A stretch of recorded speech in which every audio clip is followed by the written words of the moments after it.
Aku selalu ingat hari itu.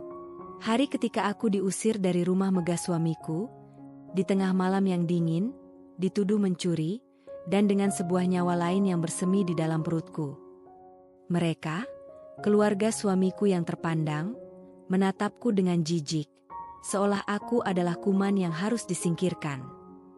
7 tahun berlalu, dan takdir punya caranya sendiri untuk memutar balik roda.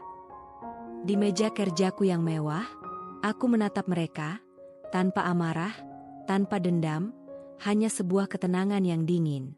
Dulu kalian kasihan padaku, ucapku, memecah keheningan yang menyesakkan.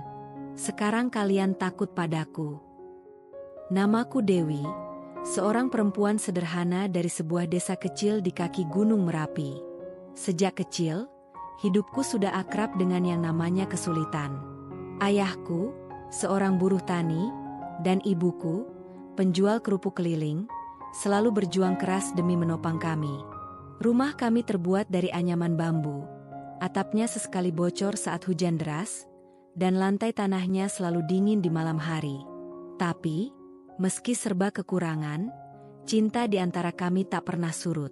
Tawa dan canda selalu mengisi setiap sudut gubuk reot itu, menghangatkan suasana yang kadang terasa mencekam karena ancaman kemiskinan yang selalu mengintai. Aku ingat betul bagaimana ibu selalu menasihati, "Nak, rezeki itu bukan cuma uang, kesehatan, keluarga utuh, itu juga rezeki yang tak ternilai." Kata-kata itu selalu kutanam dalam di hatiku, menjadi pegangan hidupku di tengah badai. Aku tumbuh menjadi gadis yang tak banyak menuntut, pekerja keras, dan selalu berusaha meringankan beban orang tua. Selepas pulang sekolah, aku sering membantu ibu menjajakan kerupuk keliling kampung, menenteng bakul berisi kerupuk aneka rasa yang wanginya semerbak. Terkadang, aku juga ikut ayah ke sawah, membantu mencabuti rumput liar atau memanggul hasil panen yang tak seberapa. Panas terik dan lumpur adalah teman setiaku. Telapak tanganku kasar, kulitku kecoklatan, tapi hatiku selalu berusaha ikhlas. Mimpiku sederhana saja, bisa melihat orang tuaku hidup lebih nyaman, tidak lagi banting tulang sampai tubuh mereka ringkih. Aku ingin menyekolahkan adik-adikku agar mereka punya masa depan yang lebih baik dariku. Tapi takdir punya rencana lain. Hidup tak selalu berjalan sesuai keinginan kita, bukan? Badai itu datang tanpa permisi, menghantam kebahagiaan sederhana yang kami miliki. Suatu sore yang cerah, langit membiru seolah tak ada apa-apa. Sebuah kabar datang menghantamku seperti petir di siang bolong. Ayahku, pahlawanku, tiba-tiba ambruk saat bekerja di sawah. Penyakit jantung yang selama ini beliau sembunyikan, akhirnya mengambil nyawanya. Dunia seolah runtuh di kakiku. Tangisan ibu histeris, adik-adikku kebingungan, dan aku hanya bisa terdiam, air mataku mengering saking terkejutnya. Ayah pergi, punggung kokoh yang selalu jadi sandaranku kini tak ada lagi. Beban hidup seolah berlipat ganda, menimpaku yang baru menginjak usia 20 tahun. Belum genap setahun kami berduka, cobaan lain kembali menyapa. Ibuku, yang sejak kepergian ayah sering jatuh sakit-sakitan, menyusul ayah ke pangkuan ilahi. Kali ini, duniaku benar-benar hancur. Aku yatim piatu. Kakak tertua dari 4 bersaudara, aku harus menanggung beban seluruh adikku yang masih kecil-kecil. Adik bungsuku bahkan baru berusia 5 tahun. Saat itu, aku merasa seperti berada di dasar jurang, gelap, dingin, dan sendiri. Tak ada lagi tempatku bersandar, tak ada lagi pelukan hangat yang menenangkanku. Hanya ada aku, dan tanggung jawab yang teramat besar. Di tengah kegelapan itu, muncullah sosok Rizky. Dia bukan orang asing bagiku. Rizky adalah anak dari juragan beras di desa tetangga, yang kebetulan sering berinteraksi dengan ayahku dalam urusan jual beli hasil panen. Keluarga Rizky termasuk keluarga berada. Rumahnya megah, mobilnya banyak, dan anaknya semua mengenyam pendidikan tinggi. Rizky sendiri adalah lulusan universitas ternama di Yogyakarta. Dia sering mampir ke rumah kami saat ayah masih ada. Sesekali membawakan oleh-oleh atau sekadar mengobrol santai. Aku tak pernah menyangka, di saat terpuruk seperti ini, Rizky justru datang membawa proposal yang mengubah seluruh jalan hidupku. Dewi, aku tahu ini mungkin terdengar mendadak. Katanya kala itu, suaranya pelan dan penuh kehati-hatian, tapi aku ingin melamarmu. Aku menatapnya tak percaya. Melamar? Aku? Gadis miskin yang baru saja kehilangan kedua orang tua, dengan 3 adik yang harus kuhidupi? Apa yang bisa aku tawarkan? Aku tahu ini bukan waktu yang tepat, tapi aku tidak bisa melihatmu sendirian begini. Aku ingin menjagamu, Dewi, dan adik-adikmu. Rizky memang selalu baik padaku. Sejak ayah dan ibu meninggal, dia sering datang berkunjung, membawakan sembako, atau sekadar menanyakan kabarku. Dia tak pernah merendahkanku, bahkan saat aku merasa begitu rendah diri. Tapi menikah dengan dia yang berasal dari keluarga berada, rasanya seperti mimpi. Apa kau yakin, Ki? Keluargamu, mereka pasti tidak akan setuju. Ujarku, suaraku bergetar. Aku tahu persis bagaimana pandangan masyarakat terhadap perbedaan status sosial. Apalagi, orang tua Rizky sangat terkenal dengan gengsinya. Rizky menghela napas. Itu akan jadi urusanku. Yang penting, kau mau menerimaku. Dewi, aku janji, aku akan jadi suami yang baik untukmu, dan kakak yang baik untuk adik-adikmu. Malam itu, aku tak bisa tidur. Pikiranku berkecamuk. Di satu sisi, aku merasa tak pantas. Tapi di sisi lain, tawaran Rizky adalah secercah harapan di tengah kegelapan. Aku memikirkan adik-adikku. Jika aku menikah dengan Rizky, setidaknya mereka akan punya tempat tinggal yang layak, makanan yang cukup, dan bisa melanjutkan sekolah. Aku mengesampingkan perasaanku demi masa depan adik-adikku. Dengan berat hati dan sejuta keraguan, aku menerima lamaran Rizky. Kabar pernikahanku dengan Rizky tentu saja menggegerkan desa. Bagaimana tidak? Anak juragan kaya raya menikahi gadis yatim piatu tak punya apa-apa. Desas-desus pun mulai beredar. Ada yang bilang Rizky terpaksa, ada yang bilang aku memakai pelet, ada pula yang berbisik bahwa Rizky hanya kasihan. Kata-kata itu menusuk hatiku, tapi aku berusaha acuh tak acuh. Benar saja, seperti dugaanku, keluarga Rizky tidak setuju. Orang tua Rizky, Bapak dan Ibu Susanto, langsung menolak mentah-mentah. Ibu Susanto, yang terkenal dengan keanggunan dan sikap dinginnya, menatapku seolah aku adalah kuman menjijikan. Apa-apaan ini? Kaye? Dari sekian banyak gadis kaya raya, kenapa harus gadis ini? Dia itu bukan sekelas kita. Suaranya melengking, penuh penghinaan. Bapak Susanto juga ikut nimbrung. Rizky, kau ini sudah gila? Memangnya kau mau menampung semua beban hidupnya? Dia tidak punya apa-apa. Adik-adik Rizky, Risa dan Rio, juga ikut mencibir. Risa, yang selalu tampil glamor dengan barang-barang branded, menatapku dengan tatapan jijik. Mbak Dewi, astaga, Kaye, apa tidak ada perempuan lain? Kita ini keluarga terhormat. Tahu? Sementara Rio, adik bungsu Rizky, hanya bisa terkekeh sinis. Paling juga cuma numpang hidup. Kaye, jangan sampai harta kita ludes gara-gara dia. Hancur hatiku mendengar semua itu. Rasanya ingin lari sejauh-jauhnya, menghilang di telan bumi. Tapi aku tak bisa.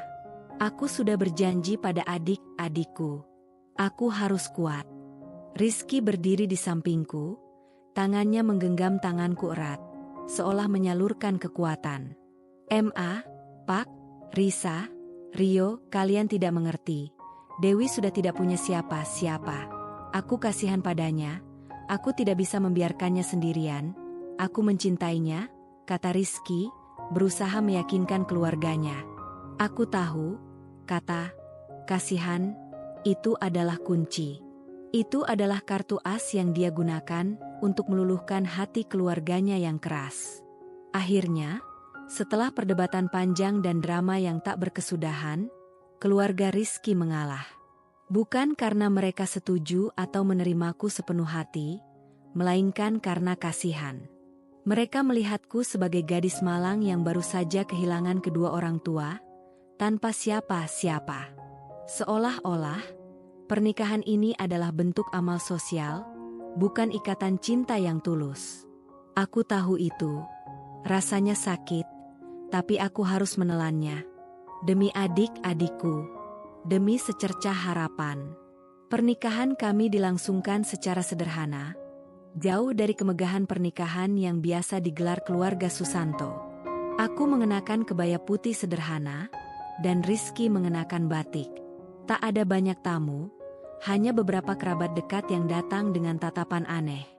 Aku bisa merasakan, mereka semua memandangku dengan pandangan kasihan. Bahkan ada yang menatapku dengan sinis. Sepanjang acara, aku hanya bisa menunduk, menahan air mata yang sudah ingin tumpah. Pernikahan ini, yang seharusnya menjadi hari paling bahagia, justru terasa seperti hukuman. Setelah menikah, aku pindah ke rumah megah keluarga Susanto di pusat kota Yogyakarta. Sebuah rumah bak istana, dengan halaman luas, kolam renang, dan puluhan kamar. Ini adalah tempat yang sangat berbeda dari gubuk sederhanaku. Dindingnya menjulang tinggi, perabotannya mewah, dan udaranya selalu dingin karena AC. Aku merasa asing, seperti orang asing di negeri sendiri. Adik-adikku, mereka ikut denganku. Untungnya, Rizky bersikeras agar mereka tinggal bersama kami, meskipun itu memicu perdebatan sengit lainnya dengan orang tuanya. Aku tahu, Rizky melakukan ini semua demi aku, demi menepati janjinya. Aku mencoba beradaptasi, tapi rasanya sangat sulit. Setiap sudut rumah ini menyimpan cerita kemewahan yang jauh dari kehidupanku sebelumnya. Ruang makannya seluas lapangan basket, dapurnya sebersih ruang operasi, dan kamar mandinya dilengkapi bathtub mewah.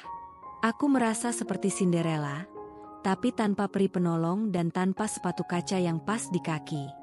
Aku hanya gadis desa yang kebingungan di tengah gemerlap kota. Namun, yang paling berat adalah menghadapi perlakuan dari keluarga Rizky. Mereka tak pernah berhenti mengingatkanku pada statusku. Setiap gerak-geriku, setiap perkataanku, selalu salah di mata mereka. Aku tahu, ini baru permulaan. Perjalanan panjang ini baru saja dimulai. Aku harus kuat. Demi adik-adikku, dan demi diriku sendiri. Aku harus membuktikan bahwa aku bukan hanya seorang gadis yang dinikahi karena kasihan. Aku lebih dari itu.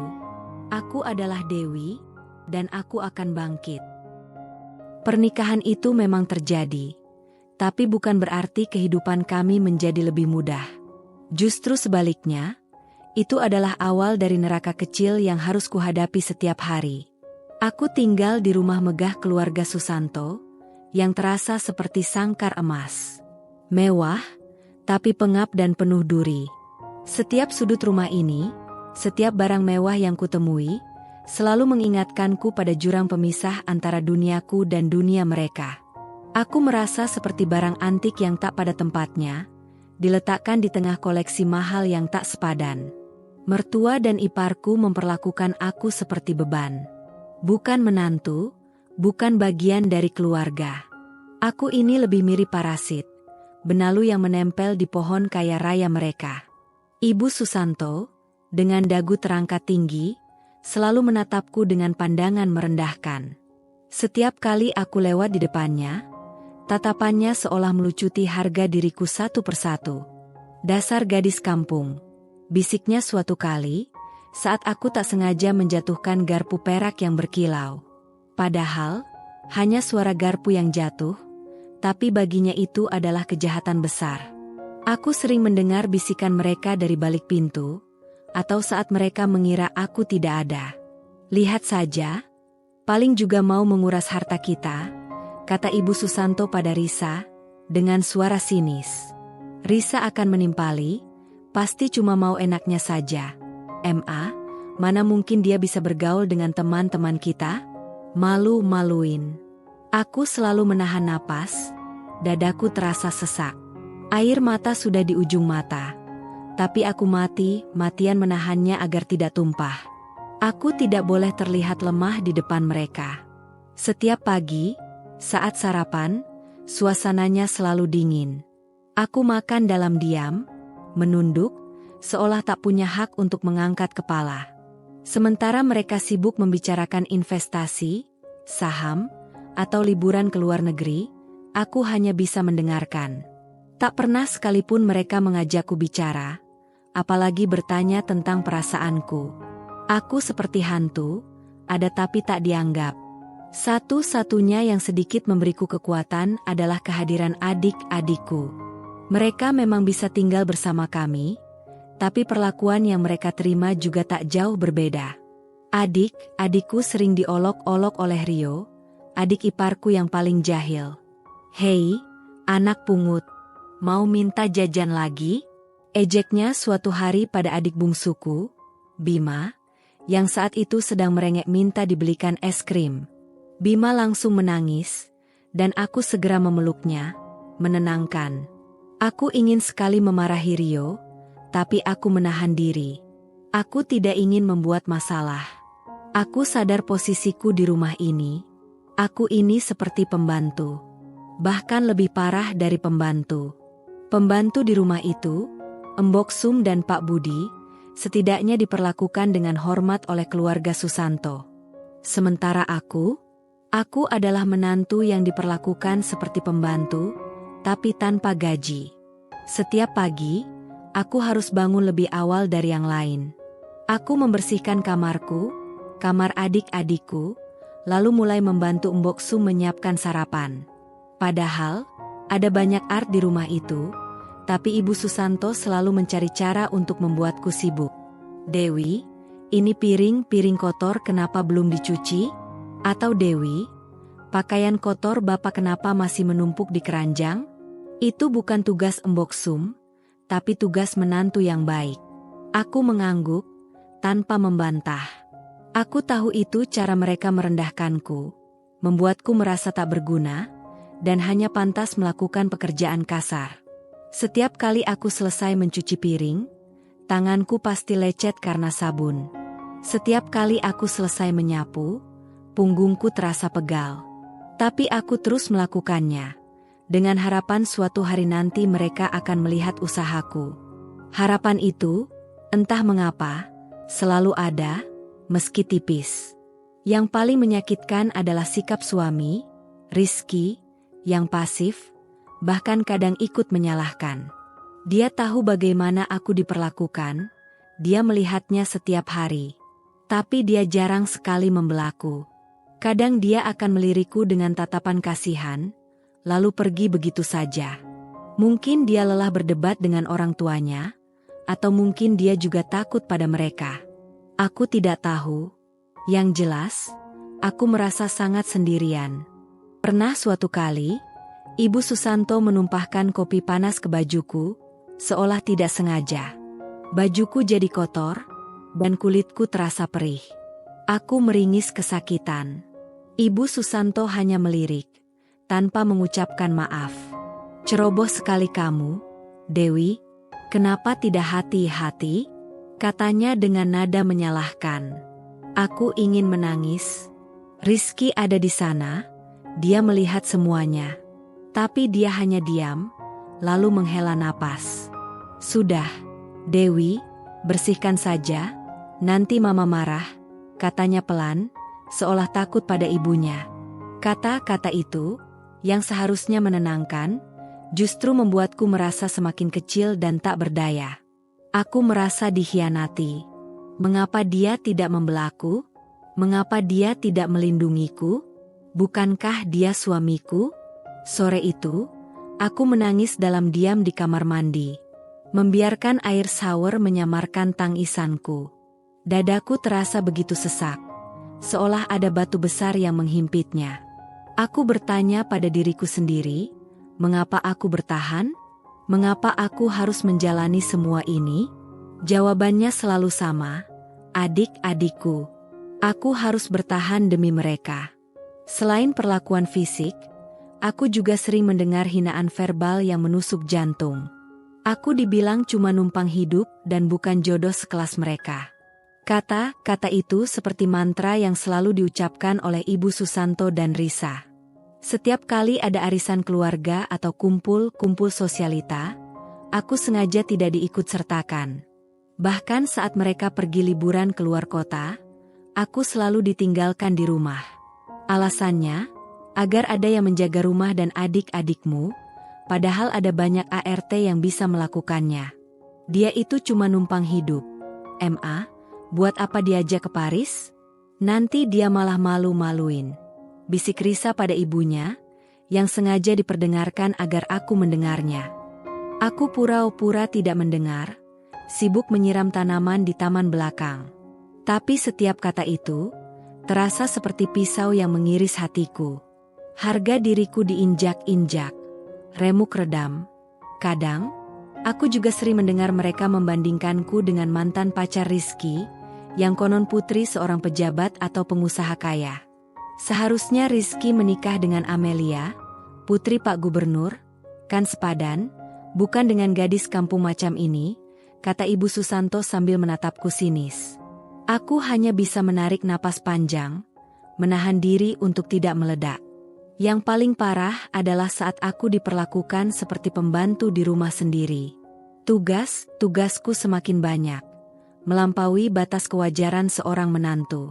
Aku harus mencuci pakaian seluruh anggota keluarga, padahal ada mesin cuci dan art yang seharusnya mengerjakannya. Aku harus menyetrika semua baju, bahkan baju dalam mereka. Aku harus membersihkan kamar mandi utama yang luas itu, padahal aku sendiri jarang memakainya.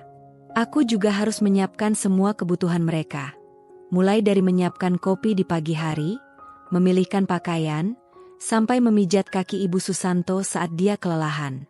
"Dewi, pijitin kakiku," teriak Ibu Susanto suatu malam, sambil melempar remote TV ke arahku. Aku segera mendekat, memijat kakinya yang terasa dingin dan keras. Aku tidak pernah belajar memijat, tapi aku berusaha sekuat tenaga. Ibu Susanto hanya mendengus, "Pijatanmu tidak enak. Lebih baik Mbok Sum saja yang memijat." Aku hanya bisa menunduk, menahan air mata yang sudah ingin tumpah. Rizky tahu semua ini. Aku yakin dia tahu. Tapi dia memilih diam, sibuk dengan pekerjaannya, atau pura-pura tidak melihat. Setiap kali aku mencoba bercerita padanya, dia hanya akan menghela napas. "Sudahlah, Dewi, jangan terlalu dipikirkan. Mereka kan memang begitu. Nanti juga terbiasa." Terbiasa? Terbiasa dengan perlakuan seperti ini? Rasanya mustahil. Aku merasa kesepian, lebih sepi daripada saat aku sendirian di gubuk reotku dulu. Setidaknya dulu, aku punya orang tua yang selalu mencintaiku apa adanya. Di sini, di rumah megah ini, aku hanya punya diri sendiri, dan harapan yang semakin memudar. Aku mulai merasa seperti robot. Bangun, bekerja, dihina, lalu tidur, dan mengulanginya lagi esok hari. Aku kehilangan semangat, kehilangan senyum, dan kehilangan diriku sendiri. Berat badanku menurun drastis, kantung mataku menghitam. Adikku sering bertanya, "Kakak kenapa sedih terus?" Aku hanya bisa tersenyum getir, memeluk mereka erat, dan meyakinkan mereka bahwa aku baik-baik saja. Aku tidak ingin mereka khawatir, tidak ingin mereka melihat penderitaanku. Suatu malam, saat Rizky sedang bepergian untuk urusan bisnis, aku duduk di teras belakang rumah, menatap langit malam. Bintang-bintang bersinar terang, tapi tak mampu menghangatkan hatiku yang beku. Aku merindukan gubuk sederhanaku, merindukan tawa ayah dan ibu, merindukan kehidupan lamaku yang penuh kekurangan tapi penuh cinta. Aku rindu diriku yang dulu, yang ceria dan penuh harapan. Tiba-tiba, sebuah pikiran melintas di benakku. Apakah aku benar-benar tak punya pilihan selain hidup seperti ini? Apakah aku harus pasrah menerima nasibku sebagai menantu yang dihina, yang diperlakukan seperti pembantu? Rasa marah mulai membuncah dalam diriku. Marah pada keadaan, marah pada takdir, dan marah pada diriku sendiri yang begitu lemah. Aku merasa seperti boneka yang bisa dipermainkan sesuka hati mereka. Tapi aku bukan boneka. Aku punya hati, aku punya perasaan, dan aku punya harga diri. Aku menatap tanganku yang kasar dan penuh luka, bekas sabun dan pekerjaan rumah. Aku menatap pantulanku di kaca jendela, seorang perempuan kurus dengan mata lelah. Aku melihat diriku yang sudah banyak berubah. Perubahan ini, apakah ini yang terbaik? Atau ini adalah titik di mana aku harus bangkit? Aku merasakan gejolak dalam diriku, sebuah api kecil yang mulai menyala di tengah kegelapan. Api itu adalah bara perlawanan. Bara keinginan untuk membuktikan bahwa aku lebih dari sekadar gadis yang dinikahi karena kasihan. Aku akan menunjukkan pada mereka bahwa aku punya kekuatan, dan aku tidak akan selamanya pasrah. Tapi, bagaimana caranya? Aku belum tahu. Namun, tekad itu sudah mulai terbentuk. Hidupku di rumah itu semakin hari semakin terasa seperti mimpi buruk yang tak berujung. Aku adalah menantu, sekaligus pembantu, dan juga sasaran empuk untuk melampiaskan segala kekesalan keluarga Rizky. Setiap pagi, aku selalu berusaha tersenyum, menyapa mereka, berharap ada sedikit kehangatan yang kudapatkan. Tapi yang ada hanyalah tatapan dingin dan cibiran sinis. Aku mulai terbiasa dengan tatapan merendahkan, telingaku kebal dengan bisikan-bisikan pedas, dan hatiku berusaha mati-matian untuk tetap utuh. Suatu hari, suasana di rumah itu terasa lebih tegang dari biasanya.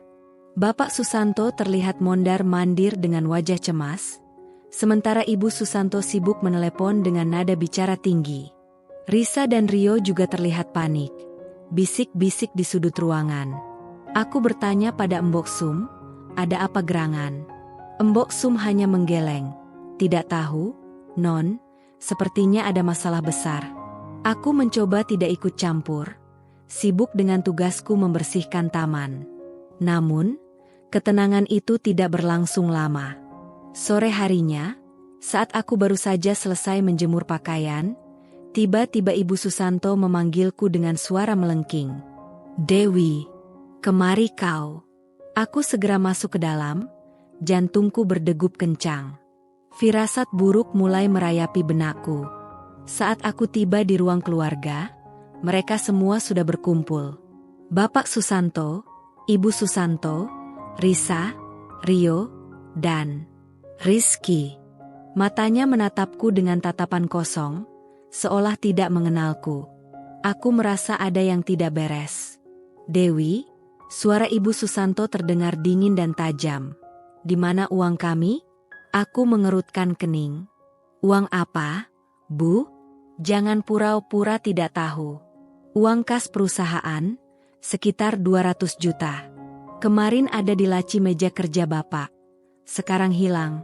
Teriak Ibu Susanto, suaranya naik 1 oktav. Aku terdiam. 200 juta? Uang sebanyak itu? Aku bahkan tidak tahu di mana meja kerja Bapak Susanto, apalagi lacinya. Saya tidak tahu apa-apa. Bu, saya tidak pernah menyentuh uang siapapun. Omong kosong. Bentak Rio. Di rumah ini, cuma kau yang baru datang, dan tiba-tiba uang hilang. Siapa lagi kalau bukan kau yang mengambilnya? Risa menimpali dengan sinis, paling juga untuk membiayai adik-adiknya, dasar tak tahu diri. Hatiku mencelos. Aku difitnah mencuri uang keluarga. Tuduhan itu seperti tamparan keras di wajahku. Darahku berdesir, tubuhku gemetar. Aku tidak pernah melakukan hal sehina itu. Aku tahu aku miskin, tapi aku tidak pernah mengemis, apalagi mencuri.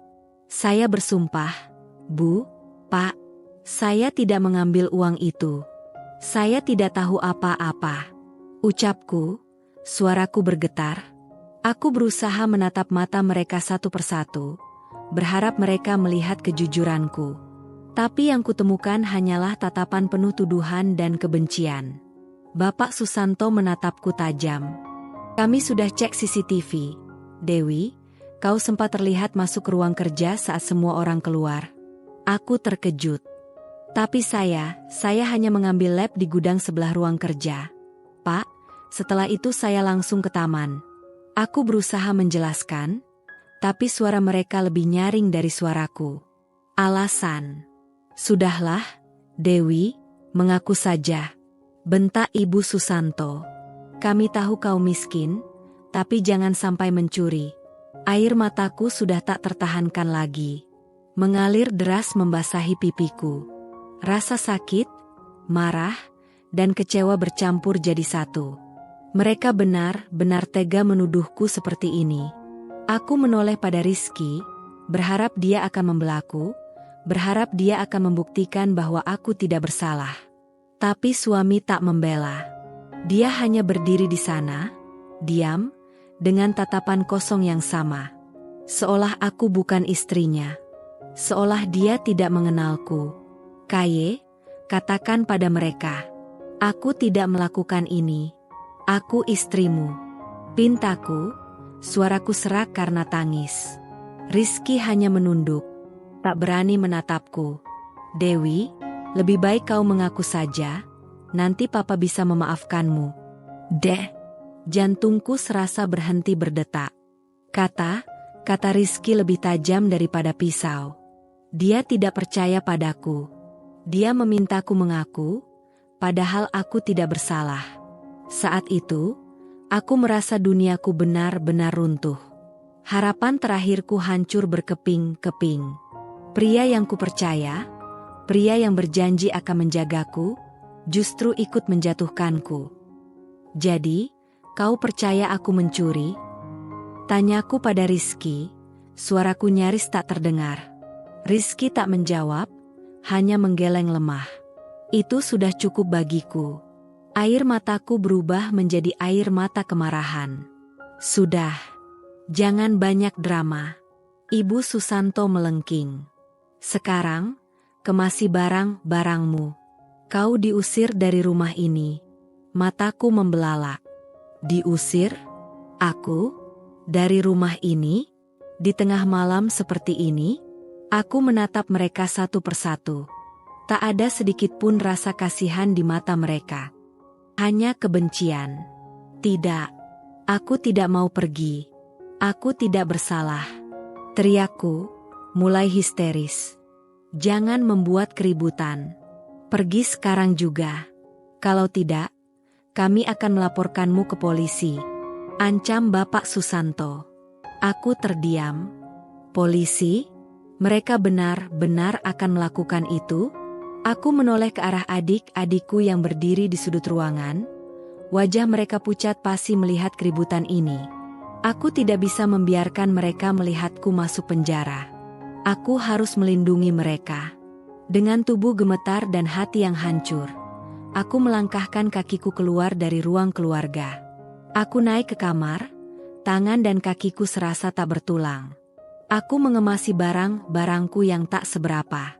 Hanya beberapa helai baju sederhana, dan beberapa foto lama orang tuaku. Aku menatap kamar yang dulu terasa seperti istana, kini terasa seperti neraka. Saat aku sedang mengemasi barang, perutku tiba-tiba terasa mual. Aku segera berlari ke kamar mandi, dan memuntahkan isi perutku. Setelah itu, aku merasakan pusing yang luar biasa. Aku tahu ini bukan hanya karena stres. Aku sudah beberapa minggu ini merasa mual di pagi hari, dan haidku juga terlambat.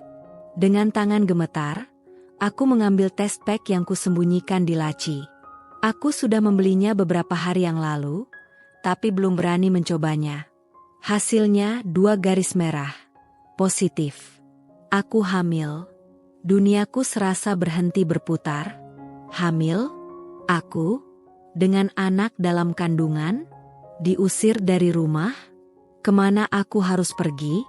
Siapa yang akan melindungiku? Tangisanku semakin pecah, lebih keras dari sebelumnya. Aku memegangi perutku yang masih rata, merasakan ada kehidupan lain di sana. Anak ini, darah dagingku dan Rizky. Bagaimana nasibnya? Apakah dia akan lahir tanpa ayah? Tanpa rumah? Tanpa masa depan? Aku keluar dari kamar, membawa tas ranselku yang berisi sedikit barang, dan adik-adikku yang ketakutan. Mereka memegang erat tanganku, mata mereka berkaca-kaca. "Kakak, kita mau kemana?" tanya Rani, adik keduaku, suaranya lirih. "Kita akan pergi dari sini, sayang, kita akan mencari tempat yang lebih baik," jawabku, berusaha tersenyum meski bibirku bergetar. Saat aku melewati ruang keluarga, Ibu Susanto menatapku dengan sinis. "Pergi. Jangan pernah kembali. Jangan sampai kau mengotori rumah ini lagi." Risa dan Rio hanya tertawa mengejek. Rizky, dia hanya menunduk, memalingkan muka. Rasa sakit di hatiku tak bisa digambarkan dengan kata-kata. Dia membiarkan istrinya, yang sedang mengandung anaknya, diusir dari rumah. Aku melangkah keluar dari gerbang rumah megah itu, bersama ketiga adikku yang memegang tanganku erat. Malam itu dingin sekali. Angin berembus kencang, seolah ikut merasakan penderitaanku. Aku menoleh ke belakang, menatap rumah yang sebentar lagi akan menjadi masa laluku. Sebuah sumpah, yang keluar dari lubuk hati yang paling dalam, terucap dari bibirku yang bergetar. "Dengar baik-baik, kalian semua. Aku bersumpah," ucapku, suaraku serak tapi penuh tekad. "Aku akan bangkit. Aku akan membuktikan harga diriku. Aku akan menunjukkan pada kalian siapa Dewi sebenarnya. Aku akan kembali, bukan sebagai pengemis, tapi sebagai orang yang akan kalian takuti. Aku tidak tahu bagaimana caranya, aku tidak tahu kapan itu akan terjadi. Tapi aku yakin, suatu hari nanti, aku akan kembali. Aku akan kembali dengan kepala tegak, dengan harga diri yang utuh, dan dengan kekuatan yang tidak pernah mereka bayangkan. Aku akan menjadikan sumpah ini sebagai bahan bakar, sebagai energi untuk bangkit dari keterpurukan. Aku akan buktikan pada mereka, bahwa Dewi yang mereka remehkan ini, Dewi yang mereka tuduh mencuri, adalah Dewi yang akan berdiri tegak di atas kaki sendiri. Dan suatu hari nanti, mereka akan menyesal. Mereka akan tahu bahwa mereka telah melakukan kesalahan besar. Aku, Dewi, akan bangkit. Demi anakku, demi adik-adikku, dan demi diriku sendiri." Malam itu, dengan perut yang mulai terasa mual dan tiga adik yang ketakutan, aku berjalan menyusuri jalanan kota Yogyakarta yang dingin. Tidak ada tujuan, tidak ada tempat bernaung. Uang di sakuku hanya beberapa lembar ratusan ribu, hasil dari sisa tabunganku saat masih berjualan kerupuk. Rasanya seperti pengemis, bahkan lebih buruk.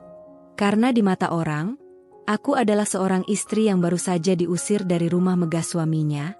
Pasti ada yang tidak beres denganku. Adik-adikku terus bertanya, "Kakak, kita mau kemana?"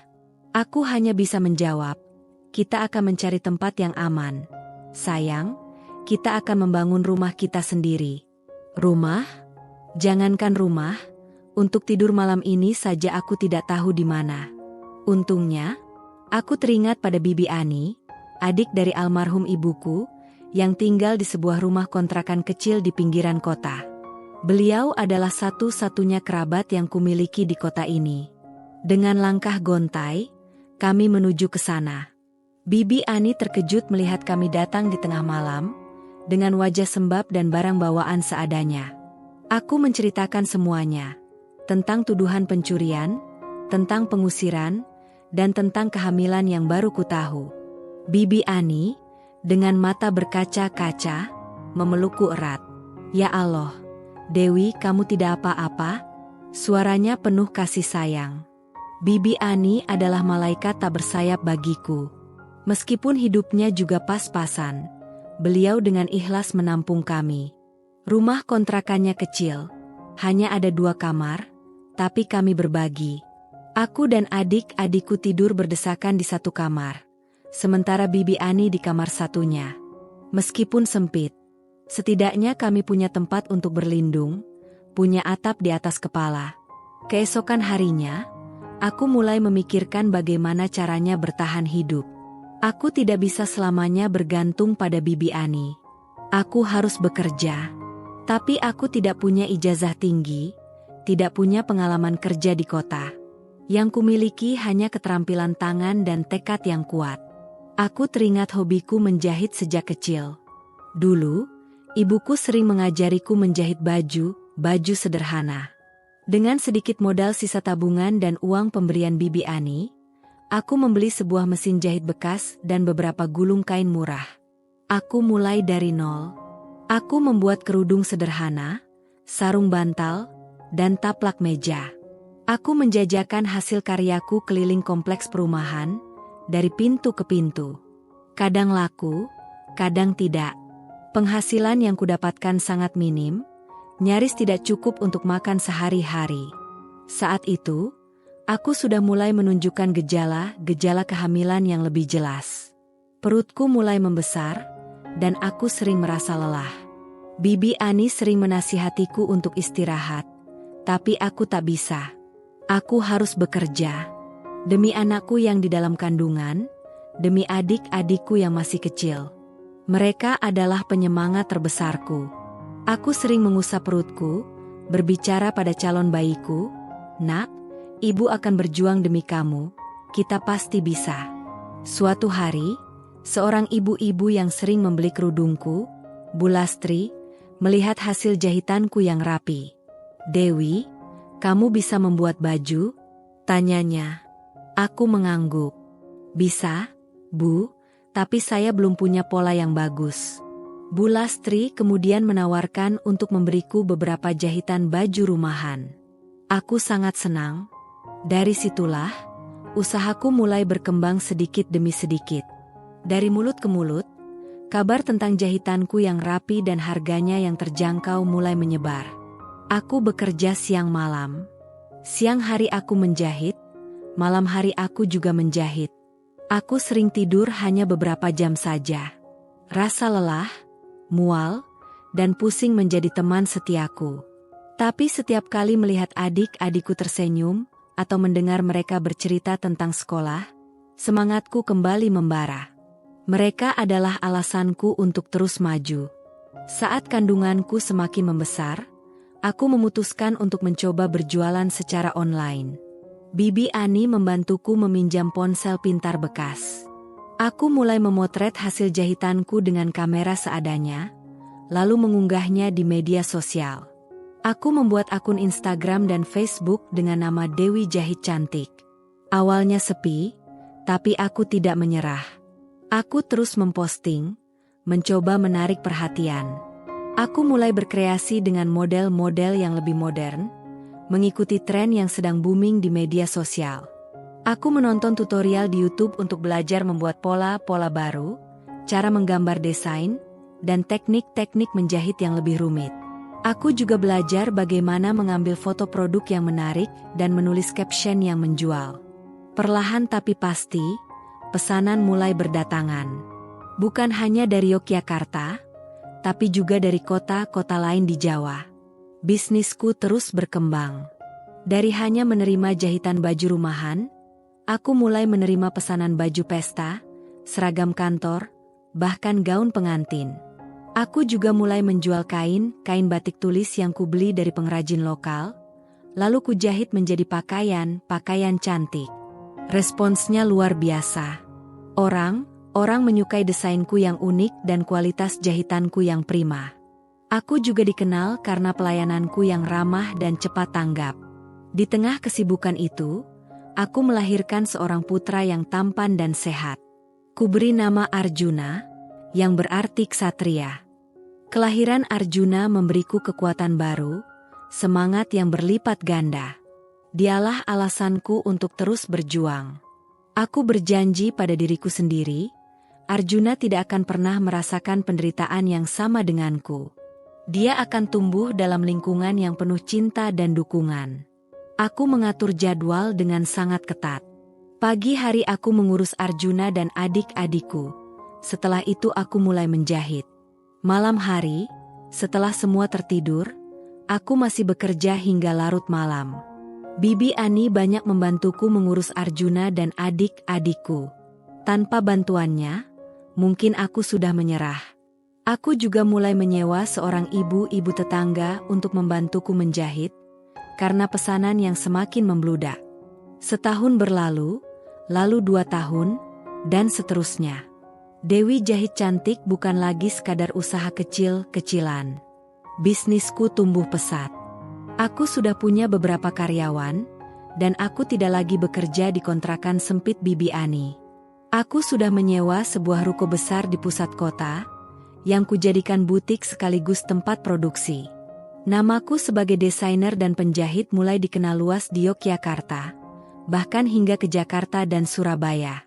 Aku juga membuka kelas menjahit gratis untuk ibu-ibu kurang mampu di sekitar ruko, sebagai bentuk balas budi atas semua kebaikan yang kuterima. Aku ingin berbagi, ingin agar orang lain juga merasakan kesempatan untuk bangkit sepertiku. Dan yang paling membanggakan, anakku tumbuh cerdas dan tampan. Arjuna adalah anak yang aktif, ceria, dan sangat pintar. Dia selalu menjadi penyemangatku. Setiap kali aku merasa lelah, melihat senyumnya sudah cukup untuk mengembalikan energiku. Adik-adikku juga tumbuh dengan baik. Mereka bisa sekolah, mengenyam pendidikan yang layak, dan tidak lagi merasakan kekurangan. Rani dan Rizky, adik keduaku, kebetulan namanya sama dengan mantan suamiku, sudah masuk SMA. Sementara Bima, adik bungsuku, sudah masuk SD. Mereka berprestasi di sekolah, membuatku bangga. Akhirnya, setelah perjuangan panjang yang penuh air mata dan keringat, aku berhasil meraih impian yang paling mustahil. Aku berhasil membeli rumah sendiri. Bukan rumah kontrakan, bukan gubuk reot, tapi rumah yang kuluang sendiri, dengan uang hasil kerja kerasku. Sebuah rumah minimalis yang nyaman di pinggir kota Yogyakarta, dengan halaman kecil tempat Arjuna bisa bermain. Rasanya seperti mimpi. Aku berdiri di depan pintu rumah itu, air mata berlinang, bukan karena kesedihan, tapi karena kebahagiaan dan rasa syukur yang melimpah. Aku mengundang Bibi Ani untuk tinggal bersamaku di rumah baru itu. Ini rumah kita, Bei, biar Bibi tidak perlu membayar kontrakan lagi, kataku. Bibi Ani memelukku erat, air matanya juga menetes. Dewi, kamu hebat, kamu bisa bangkit. Ibu bangga padamu. Malam itu, di rumah baruku, aku memandangi wajah Arjuna yang terlelap, dan adik-adikku yang tidur pulas. Aku merasa lega, merasa damai. Aku telah membuktikan pada diriku sendiri, bahwa aku mampu. Aku telah membuktikan pada mereka yang merendahkanku, bahwa aku tidak selemah yang mereka kira. Sumpahku waktu itu, sumpah yang kuucapkan di depan gerbang rumah keluarga Susanto, kini mulai terwujud satu persatu. Aku telah bangkit. Aku mandiri. Dan aku tidak lagi sendiri. Aku punya anakku, adik-adikku, dan Bibi Ani. Aku punya bisnis yang sukses, dan aku punya rumah sendiri. Inilah arti dari kebebasan sejati, yang kudapatkan dari keringat dan air mataku sendiri. 7 tahun berlalu sejak aku diusir dari rumah megah keluarga Susanto. 7 tahun yang penuh perjuangan, keringat, dan air mata, tapi juga penuh kemenangan dan kebahagiaan. Namaku, Dewi, kini dikenal sebagai pengusaha busana muslim sukses di Yogyakarta. Butik Dewi Jahit Cantik sudah punya beberapa cabang di kota besar lain, dan produk-produkku selalu laris manis. Aku sering diundang menjadi pembicara di acara-acara UMKM, berbagi kisah inspiratifku. Arjuna, anakku, sudah berusia 7 tahun, tumbuh menjadi anak yang cerdas, tampan, dan sangat pengertian. Dia selalu menjadi matahari di kehidupanku. Adikku juga sudah mandiri. Rani dan Rizky sudah kuliah, dan Bima sebentar lagi akan masuk SMP. Mereka adalah kebanggaan terbesarku. Aku sudah punya rumah sendiri, mobil, dan hidup yang lebih dari cukup. Kebahagiaan dan ketenangan adalah harta yang tak ternilai bagiku saat ini. Aku tidak lagi menyimpan dendam, hanya ada rasa syukur dan keikhlasan. Aku percaya, Tuhan itu adil. Suatu sore, saat aku sedang memeriksa stok kain di butik utama, Embok Sum, mantan art di rumah keluarga Susanto, tiba-tiba datang menemuiku. Wajahnya terlihat pucat dan sedih. Non Dewi, suaranya bergetar. Aku terkejut melihatnya. Sudah bertahun-tahun aku tidak bertemu dengannya. Embok Sum, ada apa? Kok bisa di sini? Tanyaku, memeluknya erat. Embok Sum adalah satu-satunya orang di rumah itu yang dulu memperlakukanku dengan baik. Non Dewi, saya cuma mau kasih tahu. Katanya sambil menangis, keadaan keluarga Bapak dan Ibu Susanto sudah tidak baik. Jantungku berdebar. Aku menatapnya, menunggu kelanjutan ceritanya. Perusahaan Bapak Susanto bangkrut. Non, usaha berasnya hancur, banyak utang di mana-mana, rumah mewah itu sudah disita bank. Duniaku seolah berhenti berputar. Bangkrut? Disita? Aku tidak menyangka akan mendengar kabar seperti ini. Meskipun mereka pernah menyakitiku, ada sedikit rasa iba yang muncul di hatiku. Lalu, mereka di mana sekarang? Embok? Tanyaku pelan. Mereka sekarang tinggal di kontrakan kecil. Non, di perkampungan, susah sekali hidup mereka sekarang. Ibu Susanto sering sakit-sakitan. Bapak Susanto juga. Risa jadi sering marah-marah. Dan Rio jadi pengangguran. Suka mabuk-mabukan. Aku terdiam. Karma? Apakah ini yang dinamakan karma? Aku tidak tahu. Tapi aku merasa, ini adalah balasan atas apa yang mereka perbuat kepadaku. Dan Nak Rizky, Embok Sum melanjutkan. Dia mencarimu, Non. Dia bilang dia ingin bicara. Aku menghela napas panjang. Rizky, setelah bertahun-tahun, dia akhirnya mencariku. Aku tidak pernah berharap dia akan datang lagi dalam hidupku. Beberapa hari kemudian, saat aku sedang di kantor, sekretarisku memberitahuku bahwa ada tamu yang ingin bertemu. Aku menyuruhnya masuk. Dan di sana, berdiri di depanku, adalah Rizky. Dia terlihat sangat berbeda dari Rizky yang kukenal dulu. Rambutnya acak-acakan, pakaiannya lusuh, dan matanya penuh keputusasaan. Dia jauh dari citra pria tampanan kaya raya yang dulu. Dewi, suaranya serak. Dia menatapku, matanya memancarkan rasa bersalah yang mendalam. Aku duduk di kursi, menatapnya dengan tenang. Tidak ada kemarahan, tidak ada dendam. Hanya ada ketenangan. Ada apa, Rizky? Rizky menunduk. Aku minta maaf, Dewi, atas semuanya, atas perlakuan keluargaku, dan atas sikapku yang dulu. Aku hanya diam, menunggu dia melanjutkan.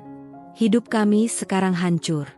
Dewi, lanjutnya, suaranya bergetar. Perusahaan bangkrut, kami tidak punya apa-apa lagi. Mama sakit, Papa juga, kami tidak tahu harus bagaimana lagi. Dia mengangkat kepala, menatapku dengan tatapan memohon. Dewi, aku tahu ini tidak tahu diri, tapi bisakah kau membantu kami? Mereka minta bantuanku untuk pinjaman atau pekerjaan. Permintaan itu, bagaikan memutar ulang kaset lama. Dulu, aku yang memohon, aku yang tak punya apa-apa, dan mereka yang berkuasa. Kini, posisi kami terbalik. Aku yang berada di atas, dan mereka yang memohon. Aku menatapnya lurus. Ada sekelebat rasa iba, tapi aku teringat semua penderitaanku, semua penghinaan yang harus kutelan. Aku tersenyum tipis. Senyum yang penuh arti, bukan senyum sinis atau mengejek. Senyum yang menyimpan ribuan cerita dan perjuangan. Rizky, kataku, suaraku pelan tapi tegas. Dulu, kalian kasihan padaku, kalian menuduhku mencuri, kalian mengusirku dalam keadaan hamil, kalian bilang aku tidak sekelas kalian, hanya numpang hidup. Rizky hanya menunduk. Wajahnya semakin pias. Aku berjuang sendirian, dengan anakku dalam kandungan, dan adik-adikku di sisiku. Aku membangun semua ini dari nol, dengan keringat dan air mataku sendiri. Aku tidak pernah meminta bantuan kalian. Aku berdiri dari kursiku, berjalan mendekati jendela, menatap ke arah keramaian kota. Dan sekarang kalian datang padaku, meminta bantuan. Aku berbalik, menatapnya lagi. Kali ini, mataku memancarkan ketenangan, sekaligus kekuatan yang tak tergoyahkan. Aku tidak bisa membantu kalian, Rizky, kataku, suaraku masih tenang, tanpa emosi berlebihan. Dulu kalian kasihan padaku, sekarang kalian takut padaku. Rizky terkesiap. Wajahnya menunjukkan keterkejutan, bercampur rasa malu dan takut. Dia tahu, aku tidak main-main. Dia tahu, aku bukan Dewi yang dulu, yang lemah dan mudah diinjak-injak. Dia tidak bisa berkata apa-apa. Hanya menunduk, lalu pergi tanpa sepatah kata pun. Aku melihat punggungnya yang lunglai menghilang dari pandanganku. Tidak ada rasa puas, tidak ada kegembiraan di hatiku. Hanya ada rasa lega dan ketenangan. Aku telah membuktikan pada diriku sendiri dan pada mereka. Sore itu, setelah menyelesaikan pekerjaanku, aku berjalan keluar dari butik. Matahari terbenam, memancarkan bias oranye yang indah di langit Yogyakarta. Di sampingku, Arjuna menggandeng tanganku erat. Senyumnya ceria, tawanya renyah. "Mama, kita jadi beli es krim?" Tanyanya dengan mata berbinar. "Tentu saja, sayang," jawabku, mengusap kepalanya. Aku berjalan menyusuri jalanan, melangkah menuju rumah baru kami. Rumah yang kubeli dengan tetesan keringatku, dengan kerja keras tak kenal lelah. Rumah yang penuh cinta, kehangatan, dan kedamaian. Aku menatap Arjuna di sisiku, dan merasakan kehangatan yang tak terhingga. Aku tidak sendirian. Aku punya keluarga kecilku, yang selalu mendukungku, dan selalu mencintaiku apa adanya. Masa lalu memang pahit, tapi itu yang membentukku menjadi Dewi yang sekarang. Dewi yang kuat, Dewi yang mandiri, dan Dewi yang bahagia. Aku tidak lagi dinikahi karena kasihan. Kini, mereka takut padaku. Tapi ketakutan itu bukan yang kucari. Yang kucari adalah kebebasan, kebahagiaan, dan harga diri. Dan aku sudah menemukannya. Aku tersenyum, menarik napas dalam-dalam, menghirup aroma senja. Jalanan di depanku terhampar luas, menanti petualangan baru. Aku melangkah dengan yakin, kepala tegak, dan hati penuh syukur. Ini adalah akhir dari sebuah drama, dan awal dari kisah baru yang lebih indah. Aku, Dewi, telah menemukan jalanku sendiri.